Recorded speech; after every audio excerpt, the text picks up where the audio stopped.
David, our minister, will speak at the end. That's David just over there. That sounds like a Yes. You arrived in Grace Hill in September. October. So he's one month between friends. Well, it's not so much the month, it's the lack of natural coloured hair, that's the problem. I wasn't grey before I arrived. I thought you were suggesting mine came out of a bottle. Anyway, I want to introduce you to Lorraine Parsons, who is our archivist in London. London holds the Moravian headquarters in London holds the most amazing set of archives, including letters from John Wesley. Is there one from Benjamin Franklin? Yes. Yeah, a wonderful set of archives. So Lorraine has an encyclopedic knowledge of those archives, but she's also, the two of us together, are the editors of the Moravian Messenger. And we meet monthly by Zoom and in person as often as we can to plan out the Messenger. And this means that we have a great interest in how the Moravian Messenger tackled things in years gone by. Now, those of you that know much Moravian history will know that the renewed Moravian Church came out of what's Saxony, which is in eastern Germany. And that made fighting the First World War in particular very difficult for Moravians in this country, because Moravians, well, in the British Isles, let's say, because Moravians were seen as a German church.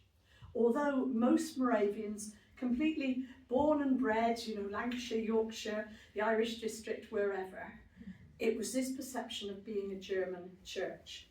And then the sense of knowing that you were fighting against fellow Moravians on the other side. So I think tonight we're going to have a really interesting insight into how the Moravian Messenger, which is the official organ of the Moravian Church, but it's not actually dictated to, the policy isn't dictated to, but it is the official publication of the Moravian Church, how they tackled that.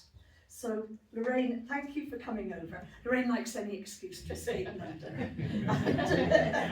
So when we asked her, she was absolutely delighted to come.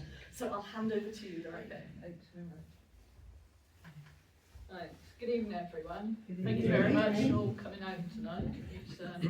And thanks for inviting me to the Irish Archives exhibition again. I'm so glad to be able to make it in person this time, because I think the last year the storm stopped me from coming over. And I'm looking forward to learning more from the exhibition tomorrow when it opens. So in keeping with the theme of the exhibition, as Sarah said, we'll be focusing on the British province of the Moravian Church. So that covers the Moravian Church in Great Britain and Ireland in the First World War. Of particular interest to me in the provincial archives at Church House has been the articles and reports published in the Moravian Messenger.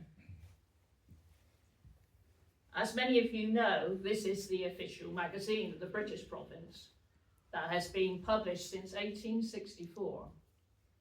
With the outbreak of the war in 1914, church members here in Great Britain and Ireland found it increasingly difficult to come to terms with the concept of how they could face their Moravian brothers and sisters from Germany when their countries were at war.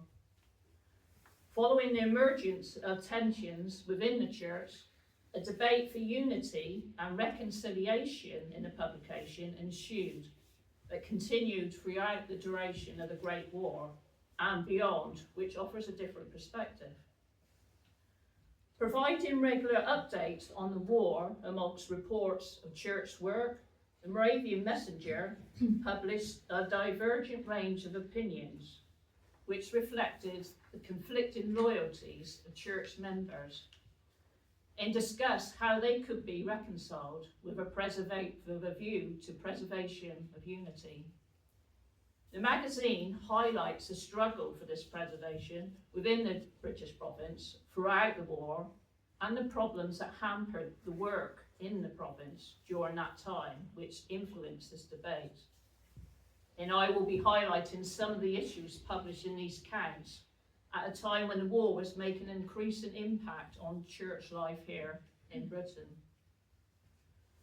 So worldwide, the Moravian Church in 1914 had nearly 46,000 members in 202 congregations in the 4 self-governing provinces of Britain, Germany, America North and America South. These provinces regulated their own affairs and controlled their property independently, but in accord with the principles laid down by the General Synod of the Unity, which met once every 6 years in Herrnhut in Germany. There are also 14 mission provinces around the world, 2 of which were in a state of transition to becoming self-government. That was in Jamaica and the East West Indies. The mission provinces had 349 mission stations and nearly 109,000 members at that time. The German province covered much of the same area as the European continental province does today, with a total of about 24 congregations and 6,700 communicant members in Germany, Holland and Switzerland. And they had a diaspora connections with 60 centres ministering to about 70,000 people in Denmark, Norway, Sweden, Russia and France. In the British province, there were 45 congregations and home mission stations and 3,959 communicant members in the British province. A loss of 32 members from the highest ever recorded in the official almanac for the previous year. A policy of church extension with a commitment to work in urban areas had been undertaken for the previous 20 years with mixed results. New work has started in Belfast, Bedford, Swindon, Manchester, Bath, Hornsey and Upton Manor in London, but the decision to charge the new congregations for the erection of the church buildings left them in debt and unable to grow quickly. Congregations in this province were spread around 4 countries at that time, all in England, Ireland, Scotland and Wales. And at least half of the congregations were located in rural areas where there was little hope of growth. And just over a third were self-supported. Nearly half of the congregations consisted of less than 50 communicant members, and only 3 congregations had over 200 members. Here at Grace Hill, there were 119 communicant members in 1914, and a total of 537 in the 8 congregations in Ireland, with Reverend Harold James Wilson being a minister here for the duration of the war. Growth in this province had been a concern for several years as membership had increased, but the rate of growth was very slow. There was an acute shortage of ministers in the previous decade, which made it difficult to provide ministers for every congregation, and many small congregations were unable to support themselves without assistance from central funds. This was partially resolved by placing several congregations under one minister, but the distance between congregations in some districts prevented extending this decision. To help promote a sense of unity within this province for its widely scattered members, annual synods have been introduced from 1890, and district conferences were given more powers, meeting once or twice a year.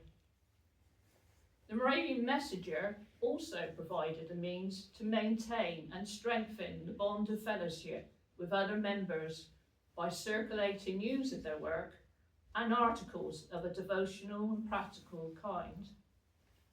Commenting on provincial and worldwide unity matters, It offered an outlet for the interchange of ideas on faith and matters affecting the church. The magazine was the responsibility of the editor and not the church, which may account for the range of views published during the war, as the content was not officially sanctioned or authorised by the provincial board, who at that time consisted of 3 ministers: Evelyn Renatus Hasse, William Charles Batt, and John Norman Libby, all elected by the provincial synod to be the chief administrative authority. However, the editor was elected by the provincial synod, and Reverend Henry Plevey Mumford had been elected in 1906 for the position, so technically could be called to account by the provincial board. By 1914, the Moravian Messenger had increased in size and content, now producing a 16-page fortnightly publication with a circulation of 1,325. But due to financial losses, production was reduced to 1,200 copies of each issue in 1916, and in 1918 was only printed monthly.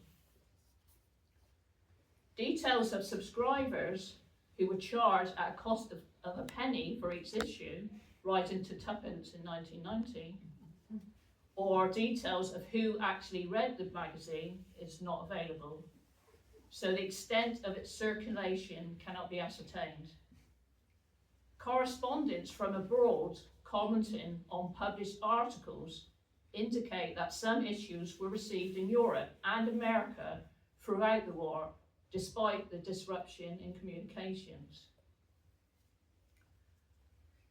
So as the General Synod of the Unity came to a close in Herrnhut in June 1914, having emphasised the international character of the Moravian Church and devoted much of its attention to the mission work of the Church, a memorial was held to promote cooperation and more understanding between various parts of the Church.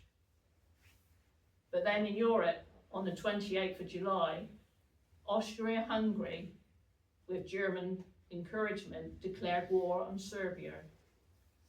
Russia's support of Serbia brought France into the conflict. Germany declared war on Russia on the 1st of August and France on the 3rd of August. Germany's violation of Belgian neutrality and British fears of German domination in Europe brought Britain and its empire into the war on the 4th of August. It is against this backdrop that the British Provincial Synod met at Fairfield on the 5th of August 1914. Bishop Hasse laid aside his opening address, which he had prepared to take into account the news of that morning that Britain was at war at Germany, and said, "We are in the presence of something overwhelming, a sort of dread nightmare, only it is a reality. Something so appalling that the very thought of it staggers the mind, and the issue of it will probably stagger humanity." He continued with the words that it needs no prophet to see that there will be a new map of Europe, and in it something very like an entirely new social order. Things will never be as they have been. We are confronted by the unknown, and it may be the unimagined. The planned agenda for the 1914 Synod, however, was not neglected, but the uppermost thoughts of synodals at Fairfield were the events of the previous few days, and 2 questions were the main concerns. Will the unity itself stand the strain, and what has become of the missionary work? In spite of fears that war may alienate church members on opposite sides, there was a desire within the British province for efforts to maintain unity with the continental province, and a resolution affirming its commitment to the unity was unanimously adopted, stating, Synod sends hearty and brotherly greetings to the brethren in a German province, mindful of the fact that hate cannot exist between the members of Christ, nor war between the members of the Brethren's Church. Synod further declares its unwavering attachment to the Brethren's unity and urges our brethren and sisters in this province to remember in their prayers our fellow members on the continent in this time of our common trial, and to continue to support our foreign mission work, which is the concern of our whole international church. The full address was published in the next edition of the Moravian Messenger, published only 4 days later. Reaction to the news of the outbreak of war in the Synod and mission reports were only few of the comments made in the 2 issues published in August of that year. Details soon appeared on members who had volunteered for military service, and correspondence from Moravians in the mission field printed, with prayers for a quick resolution and return to peace. There was an unfounded expectation amongst the British public that the war would be over by Christmas, but after a few months it became evident that it would be a protracted war and would continue for at least another 3 years.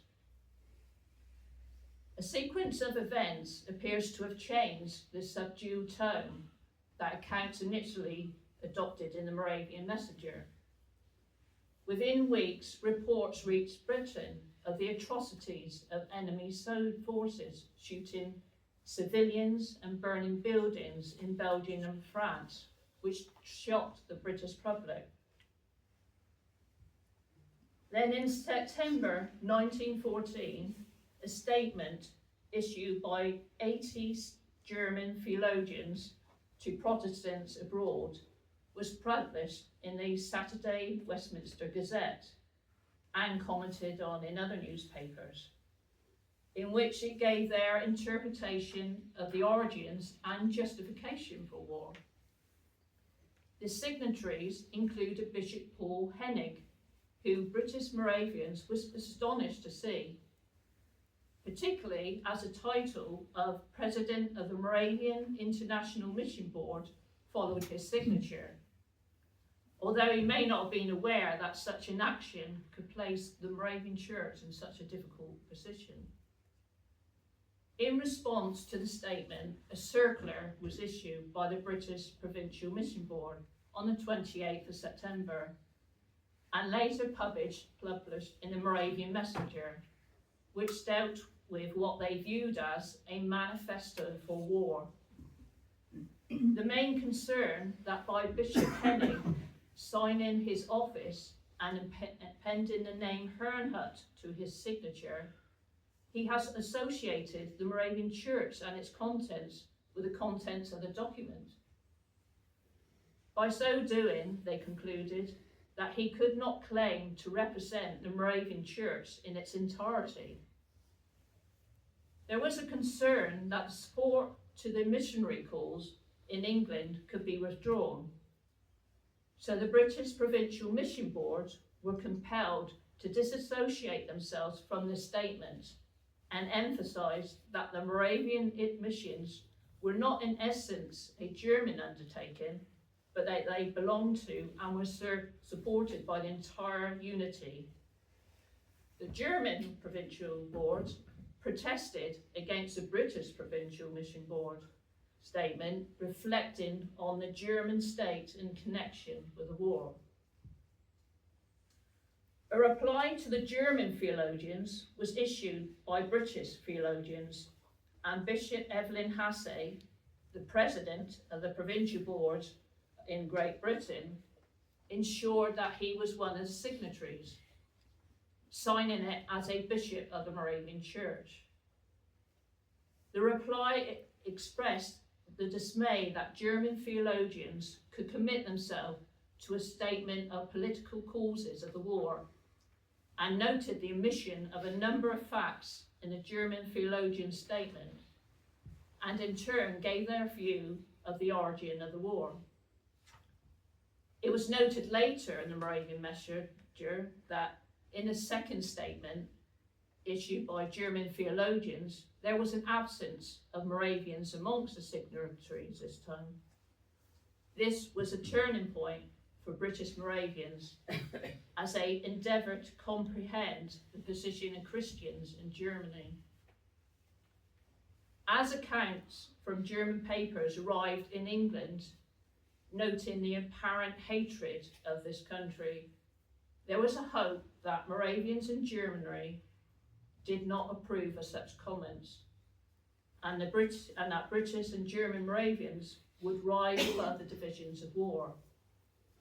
However, the Moravian Messenger in October reported that no German paper nowadays can be picked up which does not overflow with rabid abuse of Great Britain and the British. Everything is apparently forgotten in the completeness and fury of the national rage against England. Recent copies of the Herrnhut, that's the magazine of the German Moravian Church, which have come into the hands of English Moravians, show that the paper is no exception. They regret to find in it similar abuse of England. It was acknowledged that the German people may not be in possession of the facts or not in a position to voice their own opinion, but contributors began to question how they could work together in the mission field after the end of the war.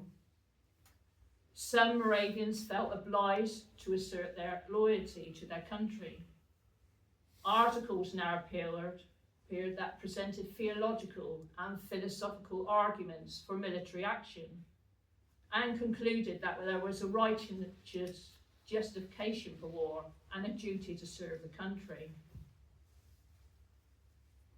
Bishop Hasse, referring to the war and unity of the church, later wrote, "On both sides, German and British, there is strong, intensely strong national feeling, and this is not to be wondered at.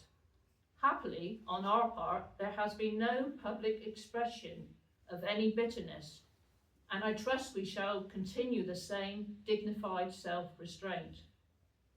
Unfortunately, it is different with our German brethren.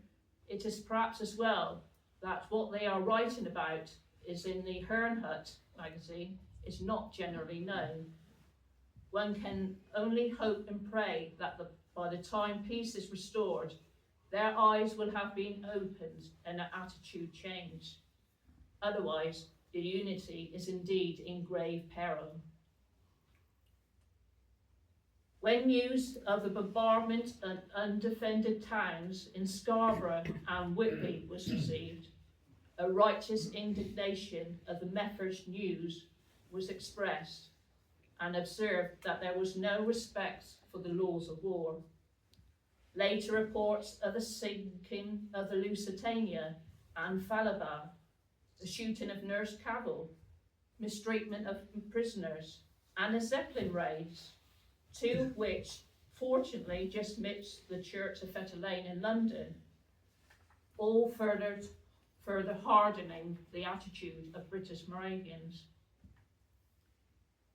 The influence of the war on church life in Britain was becoming more visible. Congregation property was commandeered. The school at Bedford was used as a canteen for the military, a school room for munitions works at Priors Marston, a hospital for wounded soldiers at Otbrook, other property to house Belgian refugees in Bristol and Fairfield, and a sanatorium in Tiverton. Many of the members of the church had taken up duties in the Red Cross or as special constables in munition factories, or contributed to the many causes for which national appeal had been made.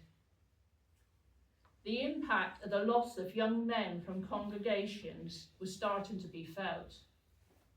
A complete list of those who had joined the forces was published in December 1914, and each new recruit and casualty was added to the roll of honour. By the end of the war, over 1,200 British Moravians had listed, and all congregations were represented in the Army and Navy. When all candidates for ministry had volunteered for military service, the Moravian College and Moravian Mission College were closed in 1916, reopening again in 1919. Regular ministers were exempted from military service until 1918, though ministers offered themselves for other war service, sometimes in addition to their own ministerial duties. Half of the ministers were over 50 years of age, and when conscription was introduced in 1916, only 8 fell into the eligible age range. A number of the articles in the Moravian Messenger continually stressed the British character of the church to distance itself from its German heritage. A resolution of the 1908 Synod that officially recognised the title of the church in Britain as the Moravian Church instead of the Church of the United Brethren was a decision that some would soon regret. The outbreak of war with the Central Powers placed British Moravians in a difficult position, and this increasing hostility of the British public towards anything perceived as German would inevitably affect the Moravian Church. It certainly had an adverse effect on a significant source to mission funding after the rise of anti-German sentiment in Britain during the war. The London Association of Moravian Missions was originally founded in 1817 by Anglican Friends to raise funds for Moravian missions. Contributions to the association were now much lower than usual, and only £9,900 had been received in 1914, compared to over 14,000 and 15,000 received in previous years. This fall was attributed entirely to the report that the fact that many non-Moravian subscribers, owing to the foreign name of our church, are suspicious that we are in some way connected with the enemy. The Provincial Mission Board published a statement in the Missionary Quarterly of this association, emphasising that it was an international mission. Appeals by the Reverend Wetton Cox, the Secretary of the London Association, were made in advertisements and correspondence to the press to minimise the diminution of funds and hopefully to change perceptions of the church amongst non-Moravians.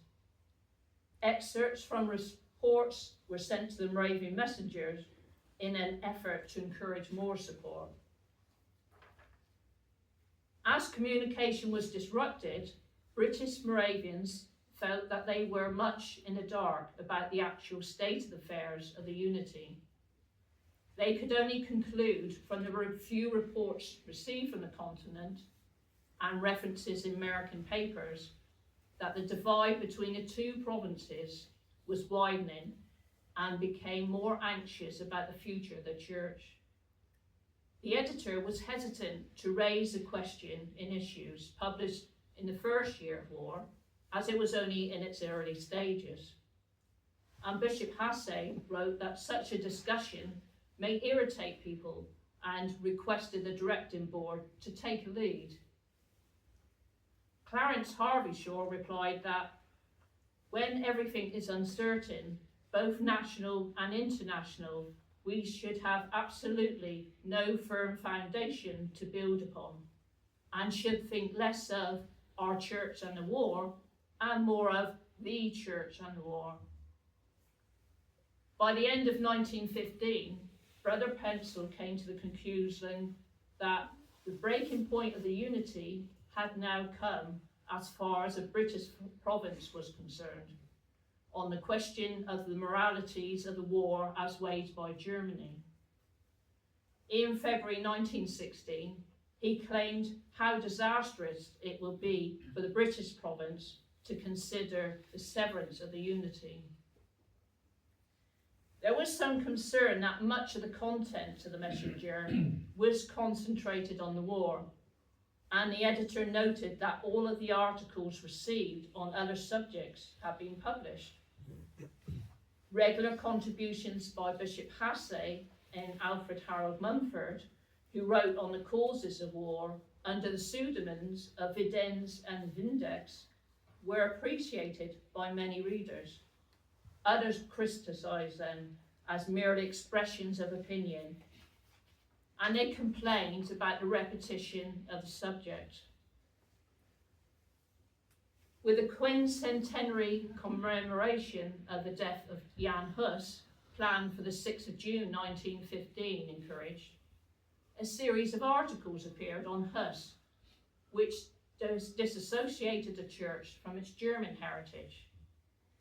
Another series focused on Bohemian hymn writers, following the publication of a new hymn book for the province. The editor appealed for contributions on other subjects in June 1915. He acknowledged that it was impossible to avoid the subject when all were occupied with the war and the problems it raised that affected the church and society. It may have been more of a reflection of the general weariness of war amongst the public, but there was some success to his appeal. The magazine was reduced to 12 pages per issue that year, so the selection of the material published was restricted by less space. But there was a noticeable change of tone and content in the articles published after 1916. It began to refer to the continental province and not the German province. Vidin's columns still continued along with events of the war and further discussion of the future of the church, but with debate more tempered, but space had been reduced. There was no provincial synod in 1915 due to the war, so synodos met again in August 1915, and many would focus on the immediate problems at home that needed to be resolved before the end of the war. A new editor, Reverend Charles Hamilton Mellows, was also elected at this synod.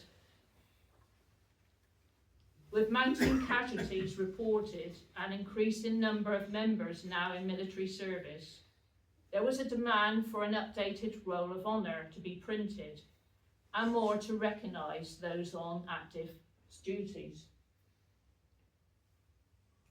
A correspondent suggested that the church should consider raising funds for the construction of a YMCA hut.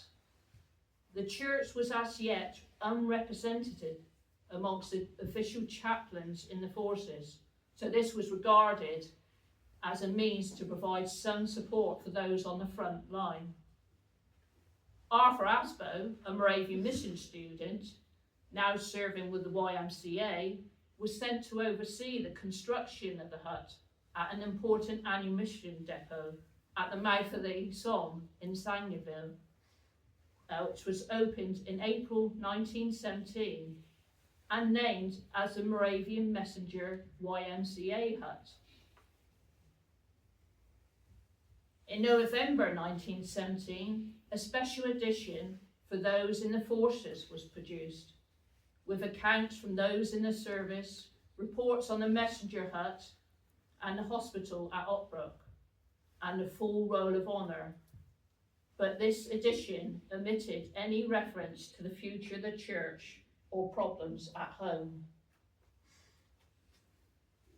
When the Moravian Messenger was published monthly in 1918, space was further reduced for such extensive discussion as in earlier editions. The subjects of Vidin's columns had changed from the moral effects of war to the reality which in turn threatens religion. There was still animated correspondence related to the topic of the war and the churches, which Samuel Libby Connor warned that we must not overlook the fact that the messenger is circulated outside our own little family. Freedom of discussion needs to be tempered, in these days more than ever, with discretion.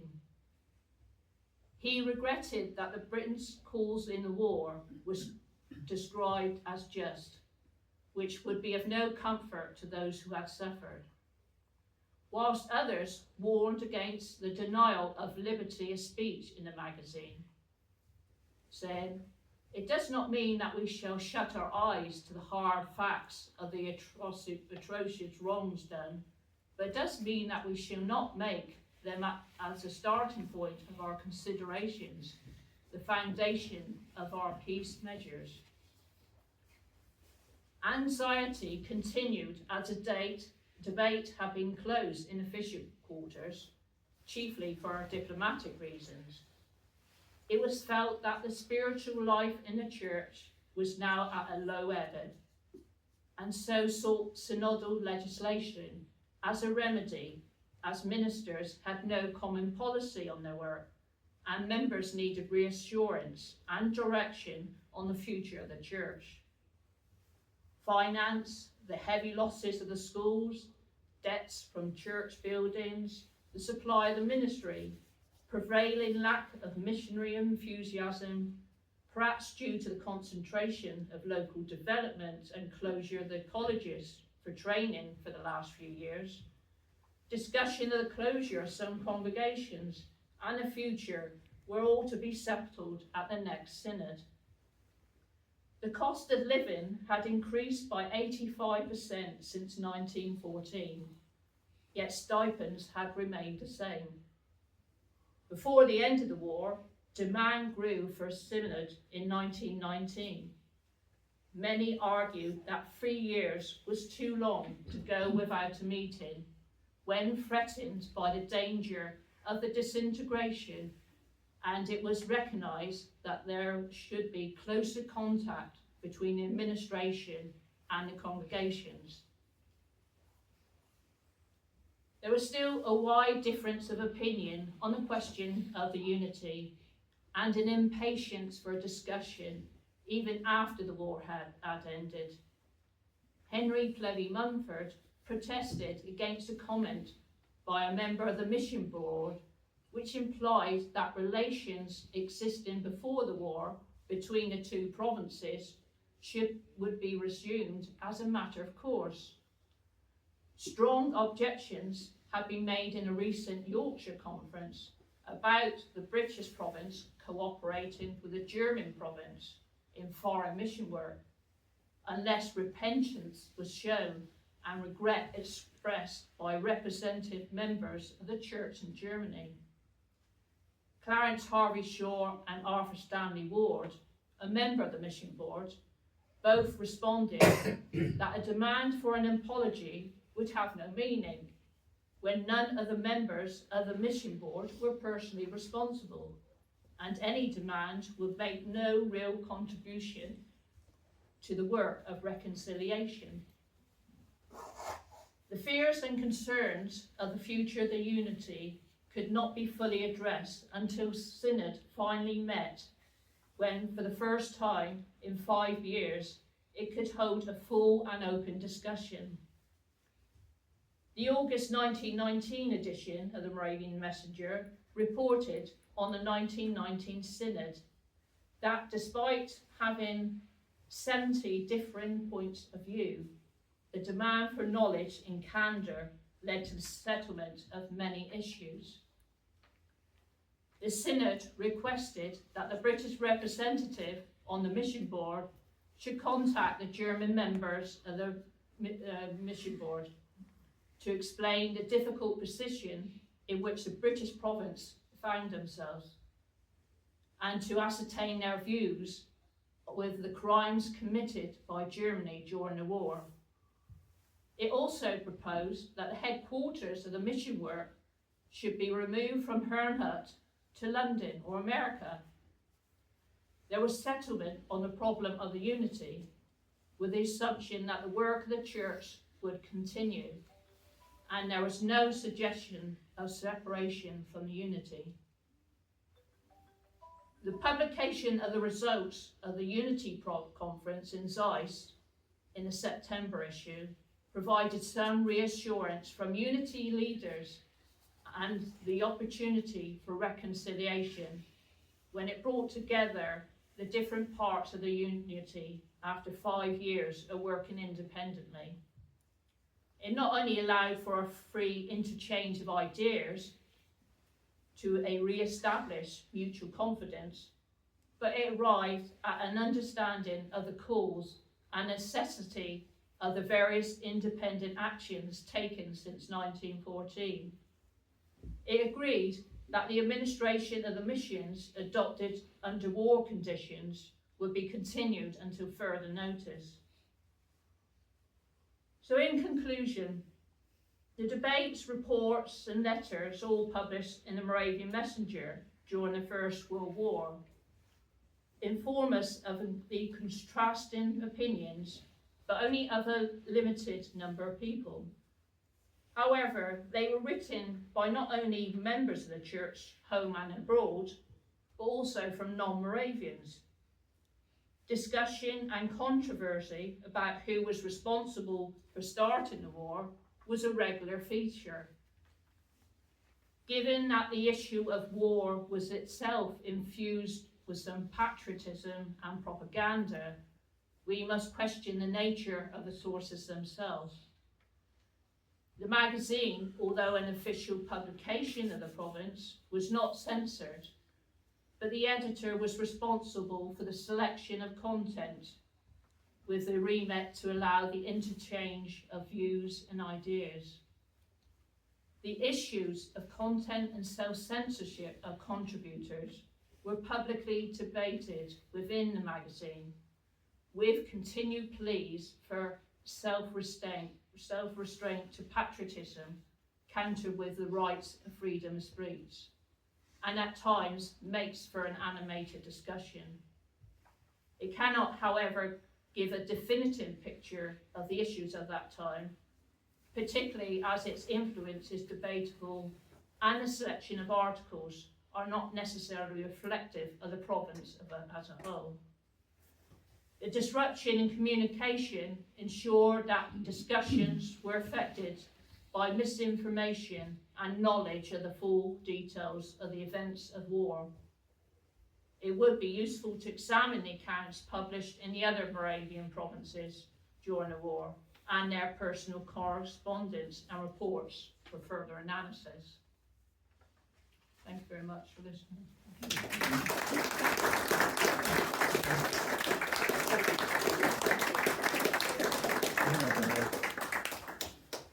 Well, thank you very much, Lorraine, for that very insightful and very deep run through several years of Moravian Messenger, but also the history of not only our own province here, the British province, but the province that was formerly known as the German province, but is now the continental province. Just before I give any thank yous, and I'm not sure if there's any questions, but I think there's probably two things that I'd like to say. First of all, the relationship between the British province and our continental sisters and brothers is excellent. Even when Brexit happened, and I didn't apologise, I was at their synod after that happened. I didn't apologise because I voted in favour. So it wasn't my fault, but it was important that a statement of support and continuation to work together for the good of the church, for the good of God's kingdom, was so important. So that's the first thing I want to say, that the relationships between our two provinces are excellent. In fact, they were here not that long ago. And then the second thing is, I'm kind of not trying to look at the two editors of the Messenger, but they really, really do a fantastic job in collating and keeping discussion going and finding all sorts of new ideas to be published, and really should be commended for that. But the important thing is, as I'm still a member of the provincial board, is that they are fiercely independent. The only thing that happens every so often is that it tends to be Lorraine. She'll ask in an assertive way, I nearly said aggressive way, but an assertive way for provincial dates. You don't always get them on time, do you? So, for which you can apologise. But thank you very much for that. That was wonderful. And I'm not sure if any of you were doing what I was doing in my little corner. And I was kind of reflecting on putting me and my family into what was being said. And one of the things that I kind of started to reflect on was that section when you were talking about the early days of the war. And the church that my family are part of and that I grew up in, there's kind of almost like an underground pacifist movement, a reluctance to go to war. Not necessarily to go to war generally, but to go to war with Germany. And the reason for it was quite simple. Was whether you're dropping a bomb from a plane, putting a big shell into an artillery piece, you're looking down the sights of your rifle, or you're running towards a German soldier with a bayonet fixed, the thought process can be, not only is this person a human being, not only is this person probably going to be Christian, but that person could also be a member of the church that I'm a member of. And I think for me, that's really, really powerful. And I think when I get a little bit more time, I'm going to be knocking on Lorraine's door and doing a little bit. But that's just my reflections. Has anybody got any of their... Are you open to questions? Yes, yeah. Has anybody got any questions? Don't be shy. Just because I said they were fiercely independent. Slightly assertive. I've just got one thing, and it's not a question. It's a term that we use in the church. When we refer to the Moravian Church, we quite often say the worldwide Moravian Church. We quite often call it the unity. So every time Lorraine said the unity, what she meant was the worldwide Moravian Church. So I mean, you probably worked that out anyway as you were going along. But just, you know, within each society, within each church, you have your own vocabulary, and that's one we tend to use. So unity is really, really important to us. You know, this sense of being brothers and sisters in Tanzania or Denmark or wherever. Was there anything really? Sorry. Just a bit quickly, You go what ahead. was the Moravian Church's thoughts on the Easter Rising in 1916 with the Moravians in Dublin? Yeah, they didn't have anything published on that. I was quite surprised whether it was the fact that they were all weary by then, so they didn't recognise the events. Most main talk of it was about the Great War and that. There might have been, because I haven't checked the congregation, there are sections in there every week, month from congregation news, so you get something sent back from Grace Hill and that. But I don't know if there's, I haven't looked for those for any particular. We have a wee bit come tomorrow and you'll Yeah. do something, yeah. Dangling the carrot. We have the 1960s. Yeah. Sorry, Sally. You're okay. I was just going to ask, was there anything really surprising that you came across when you researched the talk, or had you really come across all the material before No. and you were just putting it together? No. Well, I originally prepared this talk for 2014, so I did a copy of it at the Moravian conference in Bethlehem, so I just did a short paper on there because that would be the anniversary. And so when I came to do for here, I thought, well, this will fit in greatly, but to go back and look on it. So it was interesting because during that time, I'd worked up on the Messenger as an editor. Oh, yes. The editorial team. So it was interesting to see this perspective, like of how we work on the Messenger. So thinking how the editor at the time would do that. But the other surprising thing was the amount of correspondence I see in the magazines. There would be 4 or 5 letters published in there every issue, and most of them was arguing one against the other, some for peace, some for war. So that was quite surprising. The animated discussion you get in there. So that was, and you could go through most issues of the early times in the war, and it's quite interesting just when you go through there. Thank you. Anything else? Just in relation to the past copies, have they been digitised and are they available online? Then bringing it up to modern day terms, if you're a non-member of the congregation, can you get access to the current issue? Or is it just a paper format, or is it digitised? No, it's in both paper and digital formats currently, and they're available on the Moravian Church website. If you go to, just put Moravian Messenger in there, and then you can download, I think, for the last 20 years, about 2012, I think, they go back to on there. We're trying to digitise the previous about issues. We've probably only done about 40 years at the moment, so they're not yet available. We have copies here. You've got the whole way, they've got full copies here as well. But yeah, So the idea is to put the historical ones online. yeah, as a it would source. be, yeah. Put to.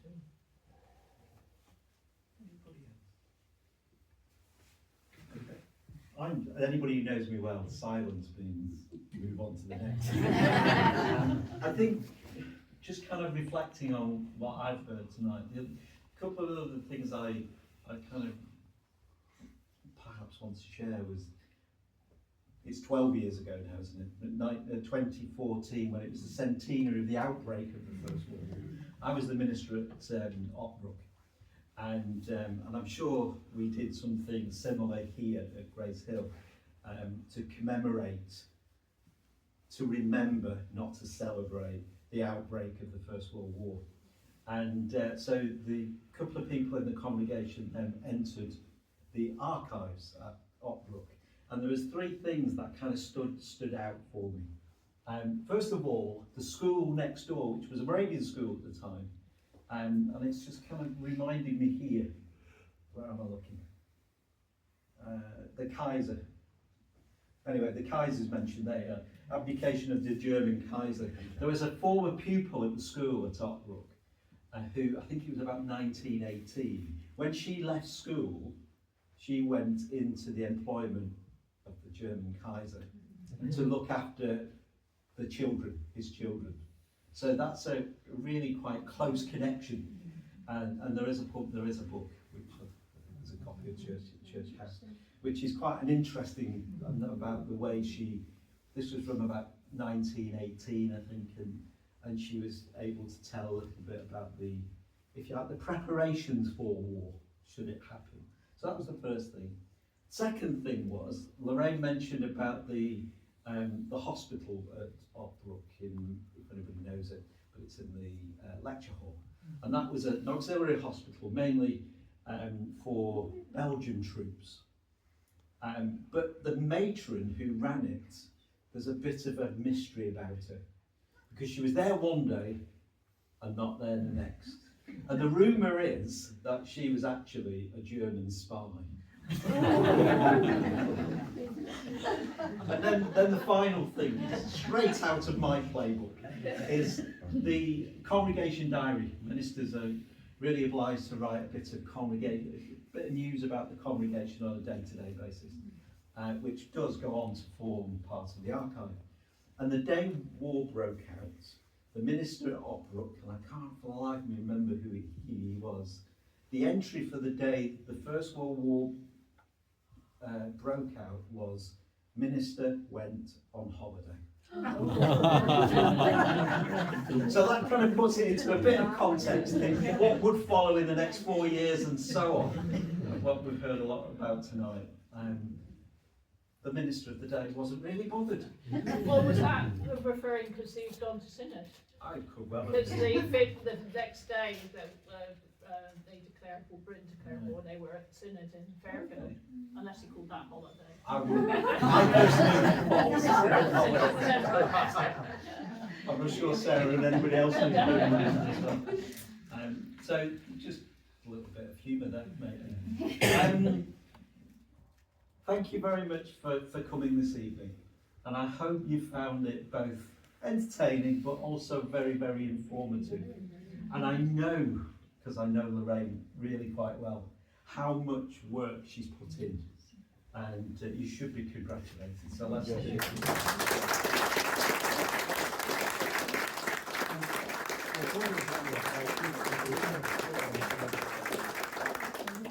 She makes it look so easy, and I know it's not. A former member of the provincial board used to refer to her as Dusty Books. Because she does spend most of the time covered in dust looking at books. So thank you very much indeed. Thank you very much. Very good. Second, the third thank you, because I've already thanked you, is the people who made tonight possible with regard to refreshments. Hope you've all had a cup of tea, coffee, maybe a biscuit or whatever else is going. I'm not sure if there is anything left, but thank you very much to those who helped provide refreshments tonight.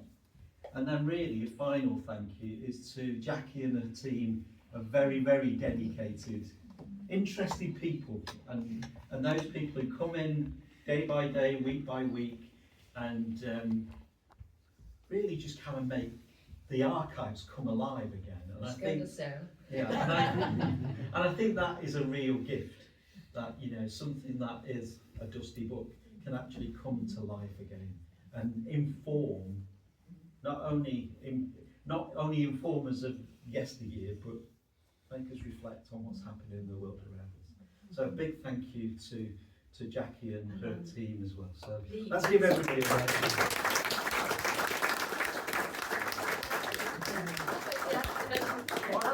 We have a lot of archives out which you can't touch, but most of the stuff on the tables is laminated and is readable. And there's a lot of stuff going from the Hearts of Steel right round all the way, 1916 Rebellion, Partition, you name it, it's all there, and lots of stuff that's easily readable. If you're a member of Grace Hill, you know the memorial on the wall, and I've always talked about the Thompsons because they're the only people we know anything about.